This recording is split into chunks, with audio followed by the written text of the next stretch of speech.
Assassin's Creed is really about history and credible world. We're playing with a history that is, without trying to spoil things, extends back, anywhere from 80 to 100,000 years from today, and extends as far into the future as, we have time to make games. Two specifics about Assassin's Creed. The first one, it's a huge universe spanning across many different mediums with many different characters, events, locations.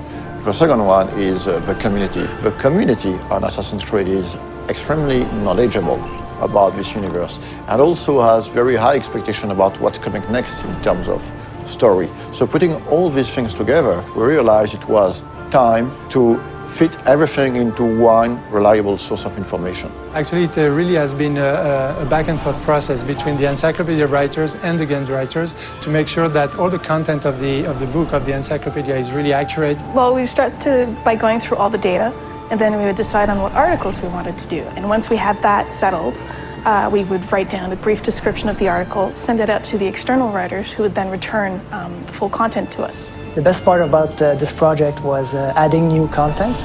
Every time you get a chance to work on a brand like Assassin's Creed, it just makes your day, We are covering and unveiling a lot of information on characters such as Altair, Ezio, Desmond Miles, Subject 16, but also new assassins such as Shao Jun.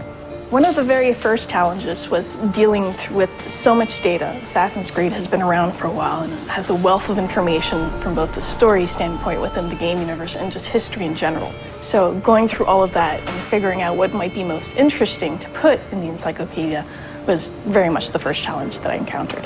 The franchise isn't defined necessarily by a single character, it's defined more by these institutions.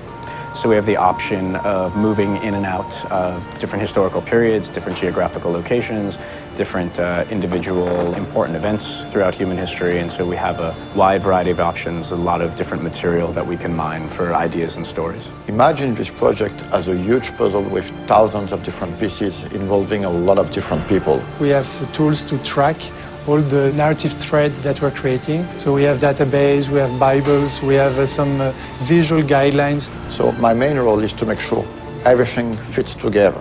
So what we did was we tried to match specific kinds of content to writers whom we knew or figured would be interested in writing that kind of stuff. Some of the biggest experts on Assassin's Creed are actually within the community. So when the time came to start writing the encyclopedia, we realized it would be very good to try to seek one writers coming from the community. So I heard about the job writing for the encyclopedia on the UB Workshop website, and I thought, well, it's about video games and it's about history, so it seemed perfect for me. We were really surprised by the reaction. We got hundreds of submissions, and some of them were very, very good. Well, most of the stuff I wrote was biographies, so of both the characters purely from the games and historical figures behind it. To make a long story short, instead of hiring one person, we finally hired 5 writers coming from the community. What I tried to do is dispatch the articles based on some of the test submissions they'd sent in, seeing what they liked to write best,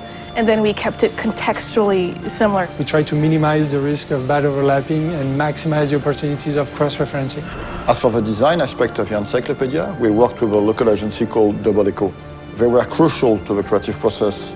For example, during earlier discussions, we decided to only use production concept arts to illustrate the encyclopedia, as opposed to 3D renders or marketing assets.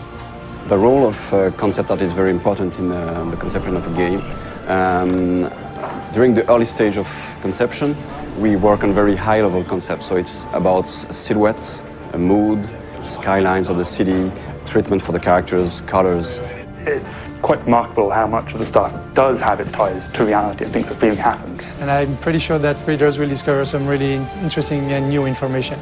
For example, in the encyclopedia, we're gonna reveal some information about the Templars, among other things, but actually the encyclopedia is gonna have some spoilers, so if you haven't played the game, just wait to read it. This encyclopedia is available in Europe in the Animus edition that you can find at retail. For more information, check on assassinscreed.com, and it is also available as a standalone worldwide on ubworkshop.com.